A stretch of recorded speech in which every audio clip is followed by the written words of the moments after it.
Hello दोस्त, कैसे हैं आप सब। उम्मीद करते होंगे सही होंगे। एक बार मेरे यूट्यूब चैनल पर फिर से आप सबको स्वागत है। आशा करते होंगे आप लोग तैयारी बेहतर तरीके से कर रहे होंगे। तो इसी के साथ मैं कुछ कहना चाहता हूँ कि मत बैठ आसिया में पैरों को समेट कर, कर हौसला, कर हौसला खुली फिजाओं में उड़ान। ठीक है, तो देर नहीं करते, स्टार्ट करते हैं। जैसा कि हमने पिछली वीडियो में आपको बताया था कि पुरातत्व साक्ष्य से क्या क्या हमें जानकारियाँ प्राप्त होती हैं, हमने पिछली वीडियो में डिस्कस कर रखा था। और लेख और अभिलेख जितने भी थे और शासक मैंने पिछली वीडियो में डिस्कस कर रखा है, और उसको आप लोग नहीं देखे होंगे तो दोस्त आप लोग एक बार जाकर देखें। और क्योंकि उसमें मैंने सारे अभिलेखों के साथ राजाओं का मैंने बता रखा है, शासकों के बारे में बता रखा है। ठीक है, और आज के सेशन में हम लोग स्टार्ट करते हैं उससे आगे। जैसा कि हमने पिछले वो सारी चीज़ें हमने बता रखा था, तो आज हम स्टार्ट करेंगे। मेरा आज टॉपिक नाम है प्रागैतिहासिक काल। प्रागैतिहासिक काल से हमें क्या क्या चीज़ें पढ़ते हैं कि हमें देखना है। देखो, प्रागैतिहासिक काल हम सबसे पहले हम यहाँ जानते हैं कि प्रागैतिहासिक काल यानी प्रागैतिहासिक काल किसे कहते हैं। ठीक है, तो आप ये ध्यान रखना कि जिस काल में घटनाओं का कोई लिखित विवरण नहीं मिला। देखो, चीज़ें तो बहुत पहले से भी चलती आ रही हैं, जैसा कि आज हम चल रहा है वैसे बहुत बहुत पहले भी चलते आ रहे होंगे। लेकिन मनुष्य क्या था उस समय, क्या क्या बोलते हैं उसको, पढ़े लिखे इतना ज्ञानी व्यक्ति नहीं थे। तो क्या था कि उस समय चीज़ें वो लोग जब पढ़े लिखे लिखने के ढंग नहीं जानते थे, तो वो लोग लिखित हमें कुछ दिया नहीं। तो वही चीज़ हमें ध्यान में रखना है कि जिस काल में मनुष्य ने घटनाओं का कोई विवरण नहीं दिया, उसी काल को हम क्या कहते हैं, प्रागैतिहासिक काल कहते हैं। ठीक है, आप लोगों को क्लियर है? फिर से एक बार सुने। जिस काल में मनुष्य ने कोई लिखित विवरण नहीं दिया, उसी काल को हम क्या कहते हैं, प्रागैतिहासिक काल कहते हैं। ठीक है, तो ये चीजें आई होप क्लियर हो गया होगा कि प्रागैतिहासिक काल किसे कहते हैं। अब देखो, प्रागैतिहासिक कालों को डिवाइड किया गया, कैसे हम पढ़े। तो हम अपने सुविधा के अनुसार क्या करते हैं कि उसको डिवाइड कर लेते हैं पढ़ने के लिए। ठीक है, तो प्रागैतिहासिक काल को हमने 3 भागों में बांट रखा है। पहला है प्राक इतिहास, और दूसरा है आदि इतिहास, और तीसरा है इतिहास। आई थिंक आप लोगों को क्लियर होगा कि प्रागैतिहासिक काल मैंने बताया कि जिस काल में मनुष्य ने कोई घटना का विवरण नहीं दिया, उसी काल को हम प्रागैतिहासिक काल कहते हैं। ठीक है, दूसरा कि हमने प्रागैतिहासिक काल को डिवाइड कर दिया यानी बांट दिया अपने सुविधा के अनुसार पढ़ने के लिए। ठीक है, अब देखो 3 भाग हैं, यानी 3 भागों में हमने बांट दिया। पहला प्राक इतिहास, दूसरा आदि इतिहास, तीसरा आपका इतिहास। ठीक है, 3 भागों में हमने डिवाइड कर दिया। इतना क्लियर है? अब देखो, प्रागैतिहासिक काल को आप यह देख सकते हो कि तीन चीजों मिलते हैं आपको। एक तो आपको मिलेगा पूरा पसार काल, दूसरा मिलेगा आपको मध्य पसार काल, तीसरा मिलेगा नव पसार काल। ये ध्यान में आपको रखना है। ठीक है, अब आपसे सीधे सीधे पूछेगा कि भैया पूरा पसार काल का जो समय चल रहा था वो कितने समय था, कब था। तो आपको ध्यान में रखना है कि पूरा पसार काल जो है वो 20 लाख वर्ष से 12 लाख वर्ष के बीच में ये जो समय चलता है वो हमें पूरा पसार काल का समय रहता है। ठीक है, यानी 20 लाख वर्ष से 12 लाख वर्ष तक जो समय चलता है वो हमारा क्या है, पूरा पसार काल है। ठीक है, दूसरा है कि जब मध्य पसार काल जो आएगा, तो आपको जाहिर सी बात है कि जब ये 12 लाख वर्ष तक चला है, तो इसका मतलब वहां से जो स्टार्ट होगा वो क्या होगा, मध्य पसार काल होगा। ठीक है, तो जब मध्य पसार काल है वो आपका समय है 12 लाख वर्ष से 10 लाख वर्ष के बीच में। ठीक है, आई होप ये आपको क्लियर हो गया होगा। ठीक है, तीसरा जो है वो एक नव पसार काल। अब नव पसार काल जो है, यहाँ पे आप देख सकते हैं कि नव पसार काल की जो शुरुआत होता है, तो जहां पे मध्य पसार काल खत्म होता है वहीं से स्टार्ट आपका नव पाषाण काल स्टार्ट होता है। ठीक है, जैसा मध्य पाषाण काल जो 12 लाख वर्ष से लेकर 10 लाख वर्ष तक चलता है, और 10 लाख वर्ष से क्या होता है कि आपका नव पाषाण काल का समय चलना शुरू हो जाता है। ठीक है, इतना आई होप क्लियर हो गया होगा आपको। यहाँ पे आप देख सकते हैं। अब देखना ये है कि पूरा पाषाण काल में जो है चीजें उतना ही पढ़ना है जितना आपके काम के लिए हो। ठीक है, अब देखना ये है कि पूरा पाषाण काल जो है वो पूरा पाषाण कालों में मनुष्य का रहना सहना, मतलब वहाँ पे क्या था कि उतना लोग विकसित नहीं थे, और क्या था कि मतलब मनुष्य अपने भोजन प्राप्ति करने के लिए एक जगह से दूसरे जगह क्या करते थे, मतलब जाते आते रहते थे। तो उन्हें क्या होता था कि बहुत दिक्कत होता था उस समय का, मतलब जो समय रहा होगा आप सोच सकते हैं। तो जो पूरा पाषाण काल को जो समय था, उस समय मनुष्य अपने भोजन के लिए मतलब क्या उपयोग करते थे। तो आप देख सकते हैं कि पूरा पाषाण काल मानव की जीविका का मुख्य, यानी जीविका मतलब समझ रहे हैं, जीने का आधार, किसका, जीने के आधार। तो पूरा पाषाण काल में मनुष्य की जीविका का मुख्य आधार क्या था, शिकार था। ठीक है, शिकार था, और मनोरंजन करने का ये एक बहुत बड़ी साधन थी उस समय। ठीक है, ये आपको ध्यान में आई होप क्लियर हो गया होगा। फिर से एक बार समझिए, पूरा पाषाण काल में मानव की जीविका के आधार मुख्य क्या था, शिकार था, और मनोरंजन भी था। ठीक है, जीविका के आधार शिकार और मनोरंजन, इतना आपको क्लियर हो गया होगा आई होप। अब आता है कि इससे आगे बढ़ते हैं कि जब भाई एक जगह से दूसरे जगह अपने भोजन के मतलब तलाश में लोग जाते थे, तो उस केस में क्या होता है कि भैया, जब ये भी आपको ध्यान में रखना है कि जब मनुष्य का मतलब जीविका के आधार क्या है, शिकार है, तो शिकार जो है, शिकार किसको करते हैं, जानवर को करते हैं, जानवर को मार के खाते हैं, जानवर को मार के खाते हैं। तो क्या है कि कच्चा मांस खाते थे, तो उन्होंने थोड़ा सा दिमाग लगाया, तो दिमाग लगा के उस लगभग चीजें आग की आविष्कार कर दिया। ठीक है, तो आप ये चीजें ध्यान में रखोगे कि जब आग क्या है कि आग का आविष्कार जो है पूरा पाषाण काल में होता है। अब जब आग का उन लोग भी क्या कर दिया, खोज कर दिया पूरा पाषाण काल के मानव ने। तो आग का आविष्कार किस काल में हो गया, पूरा पाषाण काल में हो गया। जबकि जो एक जगह से दूसरे जगह जाने के लिए उन लोगों का साधन नहीं था, तो फिर बाद में वो लोग धीरे धीरे विकसित करते हुए पहिए का आविष्कार कर दिया। ठीक है, तो पहिए के जो आविष्कार होता है वो आपका जो काल चलता है, यानी पीरियड चलता है वो आपका नव पाषाण काल में चलता है। तो ये ध्यान रखना है कि आग का आविष्कार किस काल में, पूरा पाषाण काल में, और पहिए का आविष्कार जो होता है वो नव पाषाण काल में होता है।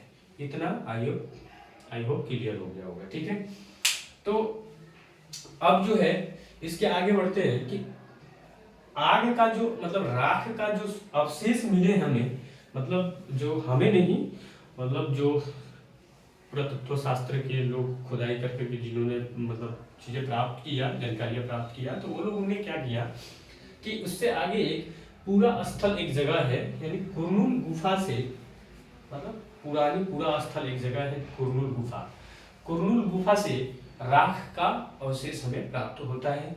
ये आपको ध्यान में रखना है कि जो पूरा स्थल एक जगह है जिसका नाम है कुरनूल गुफा, कुरनूल गुफा से हमें क्या प्राप्त होता है, राख का अवशेष हमें प्राप्त होता है। इतना आई होप आपको क्लियर हो गया होगा। ठीक है, उसके बाद एक आता है कि मनुष्य में, जैसा कि मैंने आपको बताया कि जब पूरा पाषाण काल में क्या है, पूरा पाषाण काल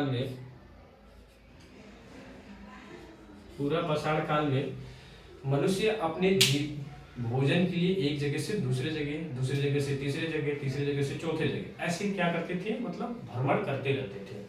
तो ये लोग क्या किया कि जब आविष्कार का खोज कर दिया, यानी पूरा पाषाण काल में आग का आविष्कार हो गया, तो धीरे धीरे क्या हुआ कि इन लोगों में माइंडें विकसित हुई तो क्या हुआ कि अब लोग ठहरने की सोचने लगे कि भाई एक जगह से दूसरी जगह, तो क्यों ना हम जब जानवर को एक जगह से दूसरी जगह मारने के लिए हम जाते हैं, तो क्यों नहीं जानवर को ही हम पहले एक जगह रुकते हैं, फिर जानवर को देखेंगे। तो क्या करते हैं कि वो लोग, मतलब मनुष्य जब अस्थाई निवासी की सोचता है, तो यही चीज बनता है आपको। तो मनुष्य में अस्थाई निवासी की प्रवृत्ति जो स्टार्ट होता है, वो आपका नव पाषाण काल से स्टार्ट हो जाता है। जैसे जैसे देखो, पूरा पाषाण काल में क्या था कि एक जगह से दूसरी जगह लोग जाने लगे थे भोजन की तलाश के लिए। तो भोजन की जब तलाश के लिए फिर उन्होंने आग खोज दिया। तो आग का आविष्कार किस काल में हो गया? पूरा पाषाण काल में। फिर धीरे धीरे क्या हुआ कि पहिए का आविष्कार हो गया। पहिए का आविष्कार किस काल में होता है? नव पाषाण काल में होता है। जब पहिए का आविष्कार हो गया तो मनुष्य ने सोचा कि भाई हम क्यों नहीं एक जगह ही स्थित हो। तो स्थित यानी जब मनुष्य ने एक जगह अस्थायी होने की जो प्रवृत्ति हमें प्राप्त होता है, वो हमें नव पाषाण काल से प्राप्त होता है। आई होप ये अपना आपको क्लियर हो गया होगा। और सबसे पहले अब देखो, अब यहाँ से कहानी बनती है कि जब मनुष्य एक जगह से अस्थायी हो गया, तो इन्होंने क्या किया कि भैया जब जानवर को मारना स्टार्टिंग करते थे, तो अब ये लोग जानवर को ही पालतू बनाना शुरू कर दिए। तो मनुष्य द्वारा सबसे पहले पालतू जानवर बनाए गए, उसका नाम था कुत्ता। क्या नाम था? कुत्ता। ठीक है, ये आपको ध्यान में रखना है। तो सबसे पहले कुत्ता को मनुष्य ने क्या किया? पालतू जानवर बनाया। ठीक है, इतना आपको क्लियर हो गया होगा। उसके बाद अब आते हैं कि मनुष्य ने सर्वप्रथम क्या किया? अब धीरे धीरे देखो विकसित होने लगे थे ये लोग। तो क्या हुआ कि मनुष्य ने सबसे पहले यानी सर्वप्रथम तांबा का प्रयोग किया था। किसका प्रयोग किया था? तांबा का प्रयोग किया था। तो आपसे ये क्वेश्चन पूछ सकता है कि मनुष्य ने सबसे पहले किस धातु का प्रयोग किया था? तो तांबा का। ये आपको ध्यान में रखना। तो मनुष्य ने क्या किया? सर्वप्रथम तांबा धातु का प्रयोग किया, और उसके द्वारा बनाए गए औजार जो था वो कुल्हाड़ी था। क्या था? मनुष्य के द्वारा सबसे पहले क्या यूज किया? तांबा धातु का प्रयोग करते हैं, और उसी से यानी उसने ही मनुष्य ने जब तांबा खोज लिया, तो अब उसके द्वारा औजार जो यूज किया गया था वो कुल्हाड़ी बनाया गया था। ठीक है, ये आपको क्लियर हो गया होगा इतना। ठीक है, उसके बाद आता है कि अब कि भैया जब ये लोग विकसित होने लगे थे, तो अब लिखित साक्ष्य भी देने लगे हुए। तो अब एक सवाल उठता है कि ज्ञानी मानव का धरती पे कब मतलब आना हुआ। ठीक है, तो ज्ञानी मानव का जो होमो सेपियंस जिसको बोलते हैं हम लोग, क्या बोलते हैं? होमो सेपियंस जिसको बोलते हैं, जो पहला ज्ञानी मानव था। कौन था? होमो सेपियंस जो था वो पहला ज्ञानी मानव था। ठीक है, इतना आपको क्लियर हो गया होगा। ठीक है, तो होमो सेपियंस ये जो था ज्ञानी मानव का, आज से धरती पे 30 से 40,000 के लगभग माना जाता है। ठीक है, और वो जो होमो सेपियंस व्यक्ति था। इसके बाद अब नेक्स्ट आगे बढ़ते हैं कि देखो अब ये लोग क्या हो गया कि अस्थायी हो गया, जानवर को अपना क्या करने लगे? पालतू बनाने लगे। तो पालतू बनाने के बाद धीरे धीरे क्या करेंगे भैया? अब जो जानवर को मारकर खाते थे, तो वो लोग क्या करेंगे? अब धीरे धीरे विकसित करने की कोशिश करेंगे। तो वो लोग क्या किया? अब धीरे धीरे कृषि की तरफ मूव करने लगे, यानी मतलब कृषि की तरफ मूव करने लगे। तो अब आता है कि कृषि का आविष्कार लगभग आज से 8000 वर्ष पूर्व नव पाषाण काल में होता है। ठीक है, ये ध्यान में आपको रखना है। तो मैंने यहाँ आपको बता रखा है कि कृषि का आविष्कार लगभग 8000 वर्ष पूर्व नव पाषाण काल में होता है। तो आपसे यहाँ सीधी सीधी क्वेश्चन आपसे पूछ दिया जाएगा कि कृषि का आविष्कार किस काल में किया गया है। तो आपको ध्यान रखना है कि जब मनुष्य विकसित होना शुरू कर दिए थे, तो इसका मतलब नव पाषाण काल था। तो कृषि का आविष्कार किस काल में हो गया? नव पाषाण काल में हो गया। ठीक है, अब था कि प्रागैतिहासिक में, यानी अब यहाँ आते हैं कि प्रागैतिहासिक जो था, इसमें अन्न का उत्पादन यानी अन्न का उत्पादन स्थल जो था, स्थल मतलब जगह था, वो था मेहरगढ़। कहाँ था? मेहरगढ़। तो प्रागैतिहासिक अन्न का उत्पादन जो है वो मेहरगढ़ है। मेहरगढ़ जो है, जो कि वर्तमान में पश्चिम बलूचिस्तान बोलन नदी के किनारे में स्थित है। ठीक है, इतना आपको क्लियर हो गया होगा। तो प्रागैतिहासिक अन्न उत्पादन का स्थल जो मिला वो मिला कहाँ? मेहरगढ़। मेहरगढ़ जो है वो पश्चिम बलूचिस्तान के बोलन नदी के किनारे में स्थित है। आई होप ये आपको क्लियर हो गया होगा। ठीक है, इतना। उसके बाद आता है कृषि के, नेक्स्ट आगे हम बढ़ते हैं कि कृषि के लिए अपनाई गई प्राचीन फसल जो है वो कौन सी है। तो मनुष्य ने क्या किया, जब कृषि का आविष्कार कर दिया तो सबसे पहले भाई अपनाएगा ना कोई बीज, तो उसने अपनाया, यानी कृषि के लिए अपनाई गई सबसे प्राचीन फसल जो है वो आपका गेहूं और जौ है। क्या है? गेहूं और जौ थी। ठीक है, आई होप इतना क्लियर आपको हो गया। उसके बाद जो आता है कि ये आपको ध्यान रखना है, थोड़ा सी बात है यहाँ पे कि कृषि के लिए अपनाई गई सबसे प्राचीन जो फसल है वो आपका गेहूं और जौ थी, जबकि मानव द्वारा प्रयुक्त अनाज जो है, यानी मानव द्वारा जो प्रयुक्त अनाज है वो क्या है? चावल था। इतना आपको डिफरेंट ध्यान में रखना है। मानव द्वारा प्रयुक्त अनाज है चावल, जबकि कृषि द्वारा यानी कृषि के लिए अपनाई गई सबसे प्राचीन फसल क्या है? आपका गेहूं और जौ है। ठीक है, आई होप इतना आपको क्लियर हो गया होगा। ठीक है, उसके बाद है कि उसके आगे आते हैं कुछ कि कृषि का प्रथम जो उदाहरण हमें कहाँ से मिल गया, जैसा कि मैंने अभी यहाँ बताया था कि मेहरगढ़। तो वही चीजें हैं कि कृषि का प्रथम उदाहरण हमें प्राप्त कहाँ से हो गया? मेहरगढ़ से हो गया। उसके बाद कुछ चीजें आपको और भी ध्यान रखना है कि मेहरगढ़ जो है अभी बताया कि कहाँ पे है? पश्चिमी बलूचिस्तान बोलन नदी के किनारे में स्थित है। अब जो है कि एक कुल्हाड़वा एक जगह है जो कि वर्तमान में उत्तर प्रदेश में है। कहाँ पे? उत्तर प्रदेश में, जहाँ पे हम रहते हैं, यानी यूपी का। तो कोलीहड़वा एक जगह है, यानी उत्तर प्रदेश वर्तमान में। इसका जो संबंध था वो चावल के प्राचीनतम यहाँ से साक्ष्य है, ये ध्यान रखना है। अब आपसे ये पूछ सकता है कि कोलीहड़वा से हमें कौन सा फसल होने के साक्ष्य, यानी किससे संबंधित है। तो आपको ध्यान रखना है कि कोलीहड़वा जो है वो वर्तमान में कहाँ है? उत्तर प्रदेश में है, और इसका जो है संबंध चावल के प्राचीनतम से संबंध, यानी साक्ष्य यहाँ से हमें प्राप्त हुआ है। क्लियर है? आई होप इतना आपको क्लियर हो गया होगा। उसके बाद नेक्स्ट है कि मेहरगढ़ में देखो कृषि का उत्पादन कहाँ हुआ? मेहरगढ़ में हुआ, जो कि बलूचिस्तान बोलन नदी के किनारे स्थित है। और सबसे पहले जो था वो गेहूं और जौ थी, और मानव द्वारा जो प्रयुक्त था वो चावल कौन सा था? अनाज था, यानी चावल था। और मेहरगढ़ में ही क्या था हमें प्राप्त हो गया? कृषि का। दूसरा कि जो कोलीहड़वा एक जगह है वो उत्तर प्रदेश में है, उत्तर प्रदेश में चावल की प्राचीनतम साक्ष्य यहाँ से हमें प्राप्त होते हैं। अब देखो जब मेहरगढ़ में भैया सब चीज हो रहे हैं तो ये क्या है? एक बहुत बड़ा एक मतलब जगह बना रखे हैं मानव ने वहां रहने का। ठीक है, तो अब वहां पे मेहरगढ़ में एक चीज और पाया गया कि मेहरगढ़ में एक कब्र में मृतक के साथ, यानी मृतक के साथ बकरी को भी दफनाया गया है, यानी दफनाया गया था, जिसे हमें प्राप्त हुआ है। ठीक है, इतना आपको ध्यान रखना है कि मेहरगढ़ में एक कब्र में मृतकों के साथ में बकरी को दफनाया गया है। इतना आपको क्लियर। नेक्स्ट पॉइंट है कि भारत का सबसे प्राचीन नगर, ये भी आपको ध्यान रखना है कि भारत जो था उसका सबसे प्राचीन नगर, तो प्राचीन नगर जो है वो मोहनजोदड़ो को हम मोहनजोदड़ो था।